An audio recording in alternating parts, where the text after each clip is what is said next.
Okay, everyone, welcome to today's webinar. I really appreciate those of you that made today's webinar because yesterday's was canceled due to internet issues here in Juneau. So thank you for rescheduling your work and life and everything so that you can attend. Today we're going to be focusing on the 800 number and interlibrary loan, and let me start over. Today we're focusing on the interlibrary loan and 800 reference service, which is available from the Anchorage Public Library. And as I mentioned, before I turn this webinar over to our guest presenter, Eleanor Spees, I want to review a few interlibrary loan best practices with you. The first is the recognition that interlibrary loan is intended to complement your library collection. You want to be able to provide your patrons with the resources they need, and occasionally this means that you will need to look outside of your own library collection to borrow an item. In fact, interlibrary loan is a terrific collection development tool because it identifies gaps in your collection. So if a patron is consistently requesting material on a particular topic, or if patrons are consistently requesting the same item, you might want to just go ahead and purchase that item for your library if it is available. But if your patrons are never able to locate the materials you need, and if you have really huge numbers of interlibrary loans, it may be an indicator that you need to update your collection or do some collection development. So again, interlibrary loans should never become a substitute for a solid, well-rounded library collection. It was really never intended to meet the routine needs of your patrons. Secondly, I want you guys to raise your hand if your library has an interlibrary loan policy. So using the little hand feature in Blackboard, just go ahead and let me know whether or not your library. Okay, I see that Lana has an interlibrary loan policy. Do any of your other libraries have one? Because you really should have one. Like your other library policies, your interlibrary loan policy should begin with your library mission, and then it should align to your library service goals. But it should also contain some specific elements. It should state who your interlibrary loan service is going to serve. Let's see if I can clear this. Okay. How are requests going to be made? Are patrons going to be able to fill out a form that you have available at the circulation desk? Are they going to be able to email you an interlibrary loan request or call you on the telephone? How many requests per person is your library going to allow? And how many items or interlibrary loan items may a patron have out at one time? You also want to spell out what your patron responsibilities are when they receive an interlibrary loan item, and what your library responsibilities are. You want to specify the delivery method and the notification methods. I think this is very important. I actually was, one of my jobs when I worked at the Kenai Community Library was interlibrary loans, and I actually loved interlibrary loans. It's a terrific way to build your reference skill set because you're always looking for these obscure items. But notification is hugely important because once a patron completes a form or submits an interlibrary form, they believe that you're actively working on it. And sometimes, as you know, the items aren't available. So you need to be very cognizant that these people are waiting for notification from you. So have those notification methods spelled out. And also your interlibrary loan policy should talk about the length of the loan and whether or not you'll permit renewals. And what about lost materials? Because that's a huge issue. Again, that came up when I was working as an interlibrary loan clerk.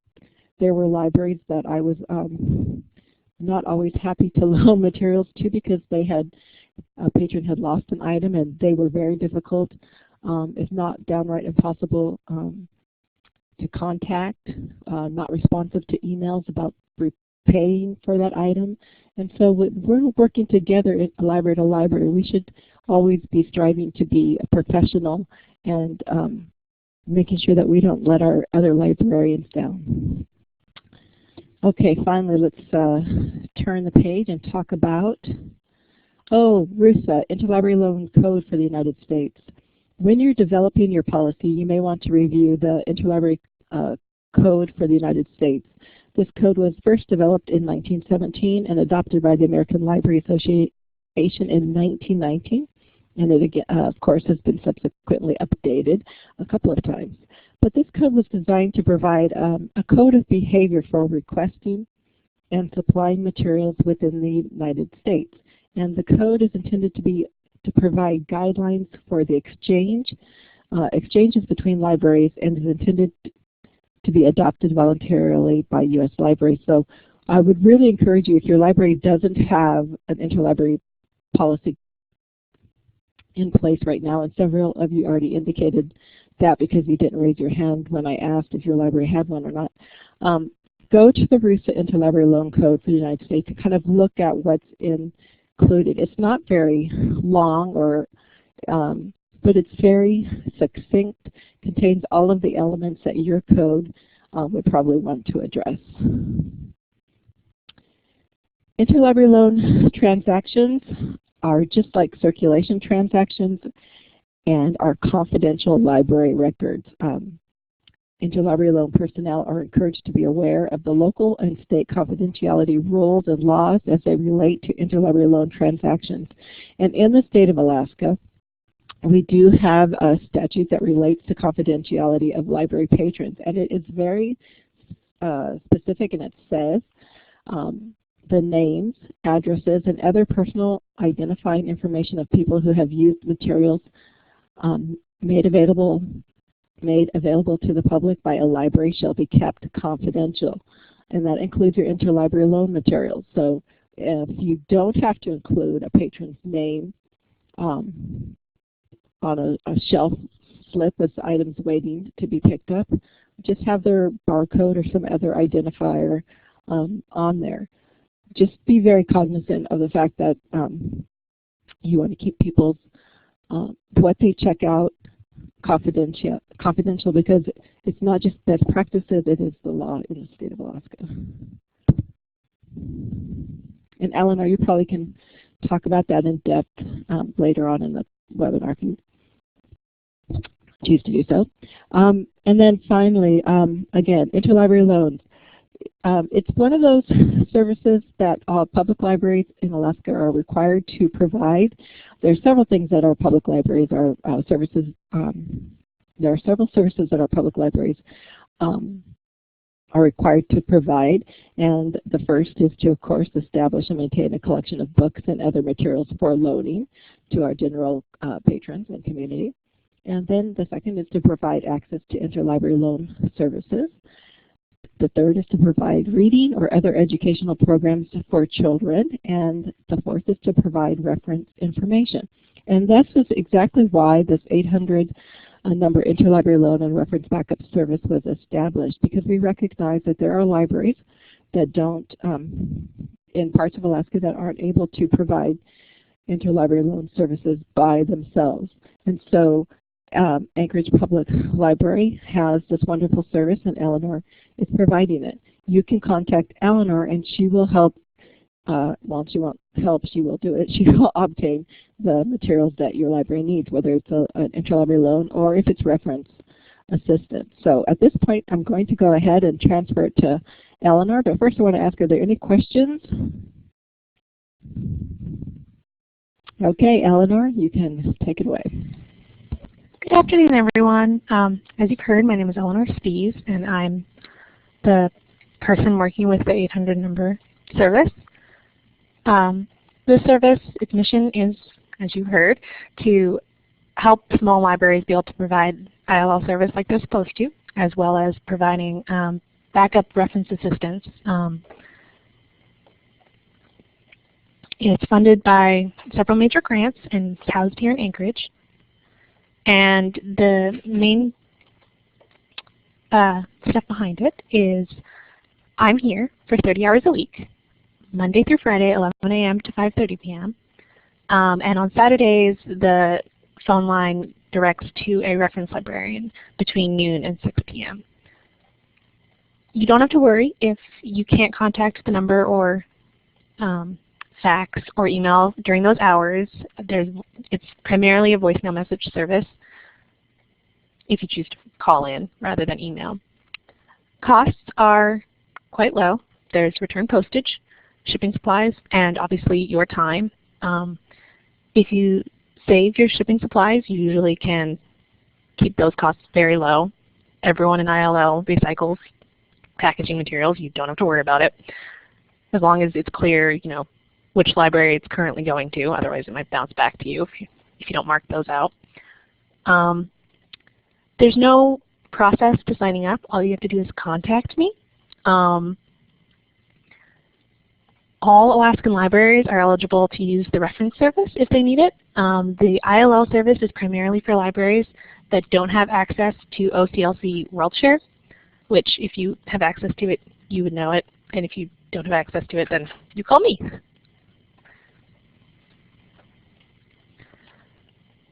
The main way that this works is communication.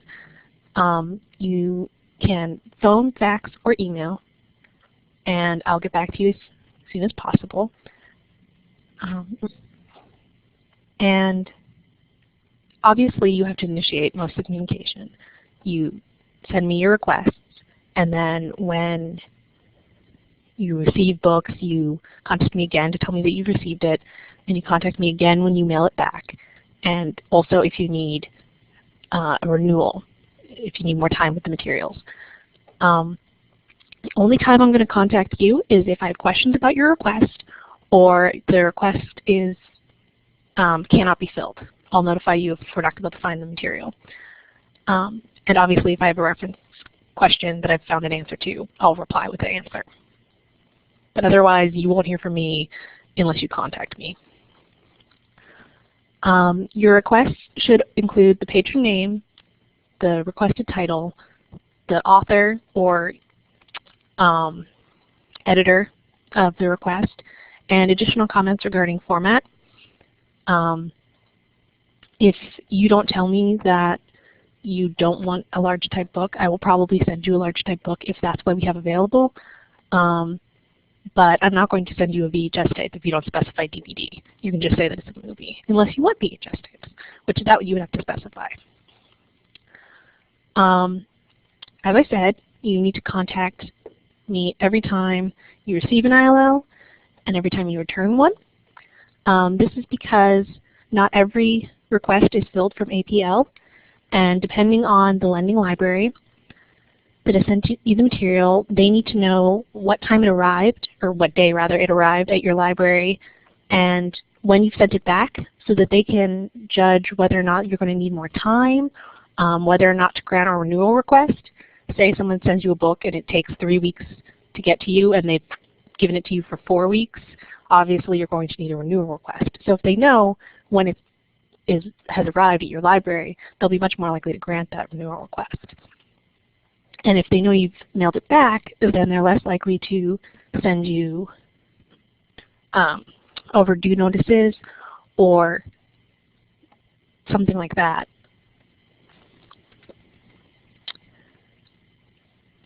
The main way you can tell where you've gotten your book from is the paperwork. If it comes from Anchorage Public Library, the paperwork is going to look like this. It's a printout from Cersei with the patron's name, your library's name, 800 number phone number and email address, APL's physical address, the date I processed it, and probably the most important thing is the stamp that indicates how long your patron can have it. Due dates for items from APL are really simple. You have 3 weeks from the day it arrives at your library.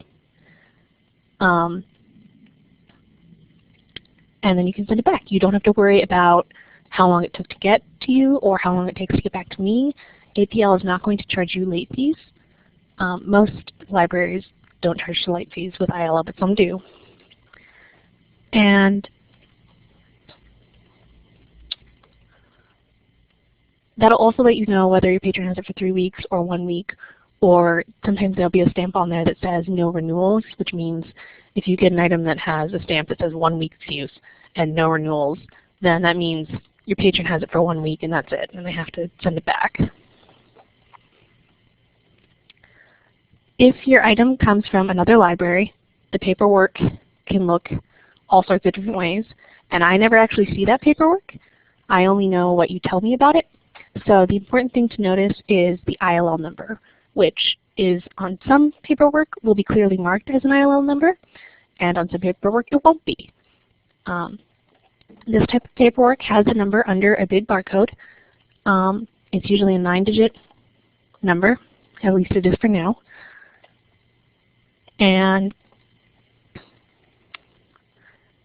another thing to notice about this paperwork is that there's a lot of dates at the top, and the need before date is not when the library needs the book back. That's been confusing for some people.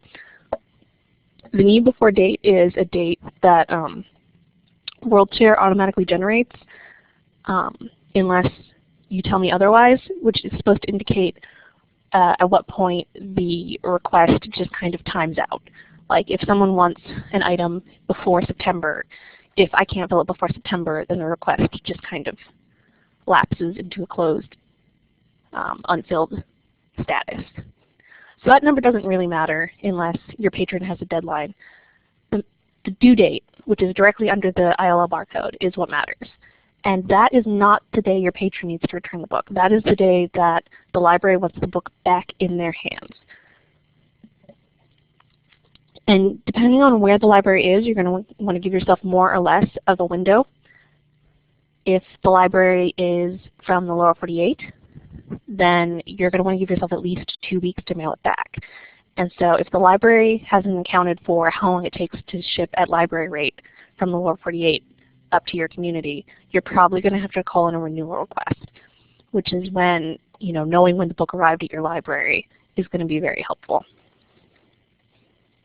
And here's another type of paperwork. This one's much easier to read because the ILL number is marked there in the middle. So that's the number if you call in your receives or your returns you want to give me. If you have that number, you don't really have to give me anything else about the request. I can find everything else. And here is the slide about due dates. Like I said, we're not going to charge you late fees, and a lot of other libraries won't either, but you don't want to count on that, and it's just bad practice to take advantage of the fact that there's not a lot of late fees charged for interlibrary loan. So you want to make sure that you're aware of what the due date is for you, the date you need to have the book back to the lending library, and then the patron due date that you're creating. It's also a really good idea to not let your patrons see any paperwork with the lending library's due date, because then they'll start thinking, oh, well, but really it's not due until, 2 weeks from now. But you want them to know for sure what their own due date is, that they need to have it back to you. Renewal requests take time. If it's an APL renewal, I can usually let you know same day or next day, business days obviously. But if it's from another library, the sooner you send in that renewal request, the better. Because you might end up in a situation where you can't mail it back for 2 days, and the lending library has denied the renewal, and they may be one of the libraries that charges late fees. So just make sure that you're very proactive about that. And part of that is staying organized. I have example paperwork that you can use for your library if you don't have any request forms for your patrons that you can file. You're also going to get the paperwork I was showing you in the mail, and most of that you should keep. You shouldn't pass that on to your patron. Some libraries will have a slip inside a book and something taped to the front of the book, and you can leave the taped paperwork on it. but make sure that you in your filing have the main paperwork so that you can keep track of where you need to send it, when it's due. You don't want patrons to lose that information. I would say you should keep all your paperwork for at least 6 months after you mail it back.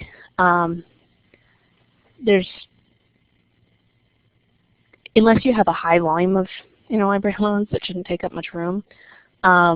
And that's so you can keep track of if you get a notice saying that a book is lost, you'll have your paper trail saying, well, we had it for this length of time and we did send it back, or you'll find out that, no, you never sent it back. And you're supposed to send the library's paperwork back to them, which is why it's important to have your own paperwork to keep track of these things. And if you find in your filing the other library's paperwork, you know, oh, that book never got sent back. Is it on our shelves, or does the patron still have it? And the other big thing, especially for collection development, is to track your unfilled requests.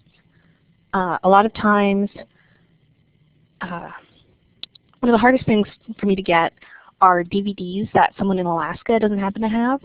Usually, your fellow Alaskan libraries will send you media items, but a lot of libraries in the lower 48 are not willing to send them up here.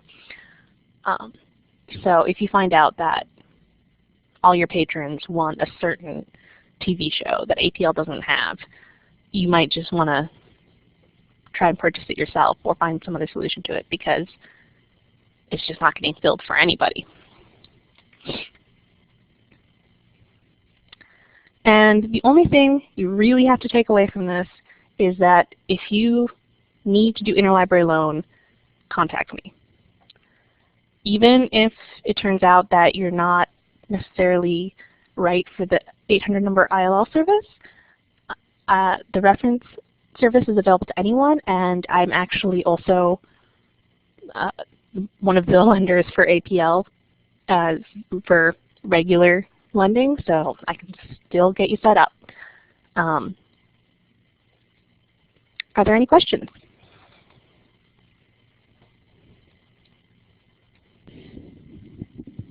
Oh, it looks like Christy's typed in a question, but oh no, that was Alana. So that brings up a question for me, actually, Eleanor, because I had put a request for some items, and what does it mean when it says it's unavailable in the APL? Does that just mean it's checked out, or does that mean it's not available at all? Did you put your request in through your local library, right? You're in Juneau, correct? Right. Right.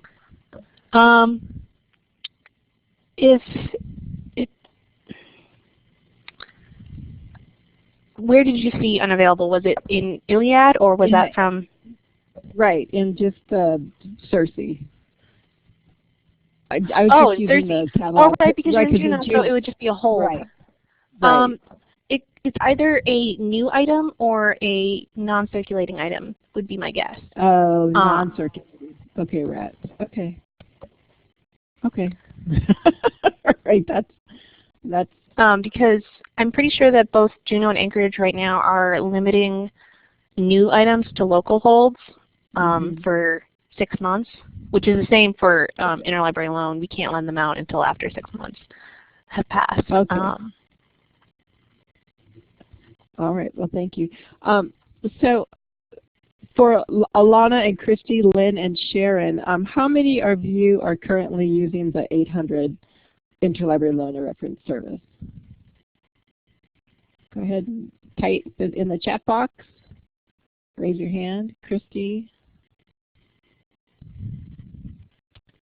Okay, Christy, you're still typing. We use the service but generally send an email. Okay. Email is actually better for me. Okay. So there's a question for the email address. It's apl800@muni.org. Okay. And my second question is, are any of you having any problems with interlibrary loan? And I see Ilana says they've used it in the past for the children's reading tubs, which are very cool. Are any of you having any problems with it, or do you have any specific questions for Eleanor? Okay. And I have a question for everyone, actually. I haven't had a chance to meet pretty much anyone who uses the service yet. So if you guys could let me know what libraries you're from, that'd be really interesting for me.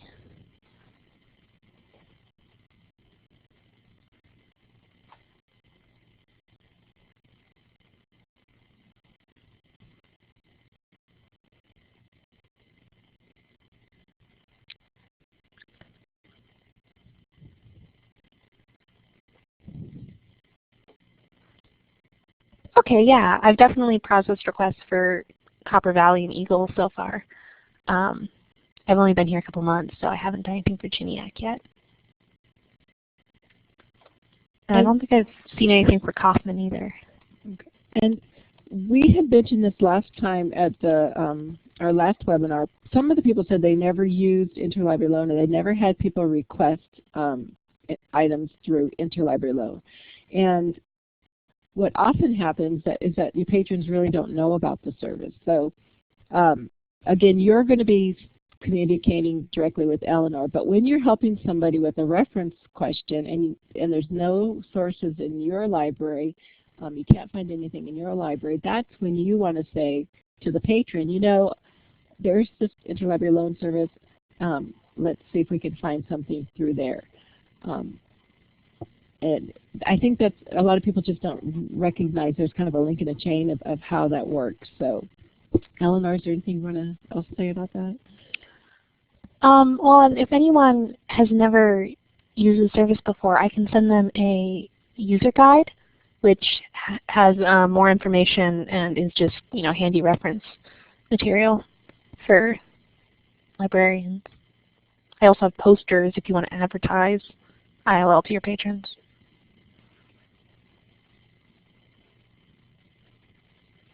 And is there anything you want to say specifically about the reference backup service? Is there any questions that are off limits, or? If there are questions that are off limits, I haven't heard of them. Some questions are easier to answer than others. Some questions I don't even hand off to a reference librarian if it's a matter of finding some real basic information. There was one recently that was very hard, and I'm actually still trying to work on because it was vague. The more information you can get from your patrons about what they're looking for, the better. And any information about like what level they're at with their question. So if someone's asking about real estate, whether or not they're a real estate agent looking for, you know, more advanced materials, or someone just trying to buy property for the first time. Like, the more information you give, the easier it is, because the reference librarian who I pass your questions on to doesn't get to do a reference interview with your patron. They're one step removed. So. Right, I think that's terrific advice, and oftentimes people will come and they will ask you for help, and they actually have a hard time formulating the question themselves. So definitely the more time you can spend talking to them and really narrow it down to specifically what it is that they're looking for, that's very helpful. And also asking them when they need that information by. Because if they need it in an hour, well, you're probably, you know, you may not be calling Eleanor because they certainly may not have the time to find that information. So it's always important to know when they need the information by. Yeah, the turnaround time for reference questions, the more complicated ones, is usually about 2 days because I have to find the appropriate reference librarian to pass it on to, and they have to find the time to look up the answer and send it back to me, and I send it back to you.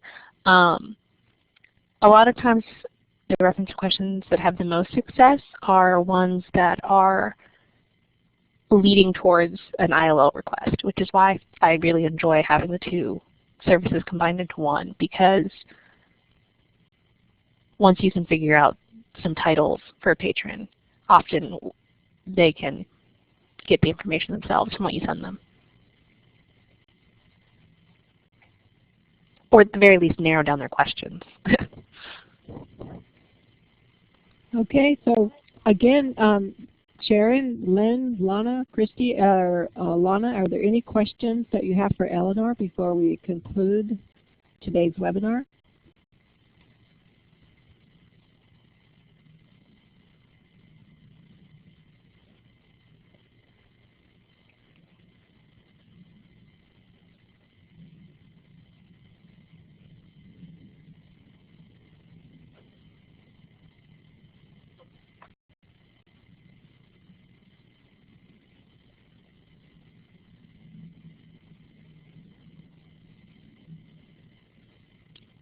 No problem. I'm really enjoying this job.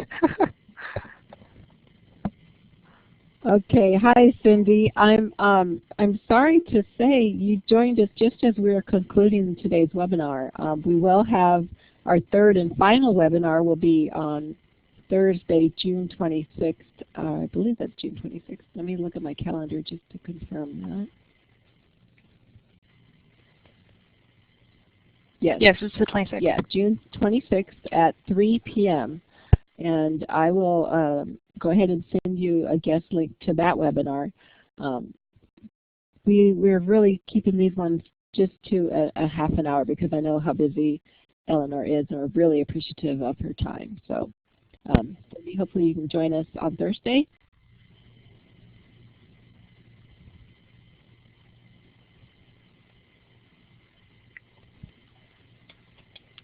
And if you can't, we will be this webinar has been recorded successfully. So if you can't join us on Thursday, then we should be able to provide you with a recording link of today's webinar. Well, that's everything that I had. Eleanor, anything else? No, I just encourage everyone to use the service. Okay, great. All right. Okay, well, goodbye, everybody. Have a great day. Have a good afternoon, everyone.